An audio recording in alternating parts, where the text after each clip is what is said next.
రాసినట్టు మా పేపర్లో రాసినట్టు మేము ఎలా అయితే ప్రచారం చేసామో అట్లా బొక్కలో దొయ్యలా, అట్లా కేసు పెట్టలా. ఇది ఒకటి. రెండవది ఇప్పుడు వైవి సుబ్బారెడ్డిది. అప్పన్న అనేవాడు 2024లో ఇదే ప్రభుత్వం అధికారంలో ఉండగానే అతను ఆంధ్ర భవన్లో లైజనింగ్ ఎంప్లాయీగా ఉన్నాడు. ఆంధ్ర భవన్లో లైజనింగ్ ఎంప్లాయీస్ అని ఉంటారు. అంటే మనోళ్ళు వెళ్ళినప్పుడు అక్కడ ప్రభుత్వంలో ఉన్నటువంటి వాళ్ళతో వీళ్ళతో కలిపేటటువంటి వర్గం అది. అలాంటి లైజనింగ్ ఉద్యోగంగా ఉన్నాడు. ఆ లైజనింగ్ ఉద్యోగానే వైవి సుబ్బారెడ్డికి కూడా పరిచయం.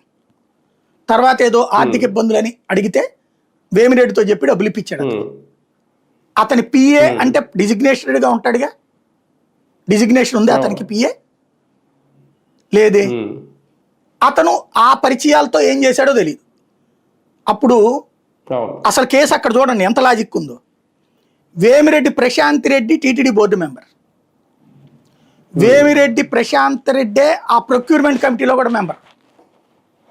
ఇప్పుడు తెలుగుదేశంలోకి వచ్చింది ఆవిడ. ఆ వేమిరెడ్డి కుటుంబం తరపునే కదా ఇతను డబ్బులు నెల నెల డబ్బులు వేసింది. వైవి సుబ్బారెడ్డి చెప్తే మేము డబ్బులు వేసామని చెప్పారు ఇప్పుడు వీళ్ళు.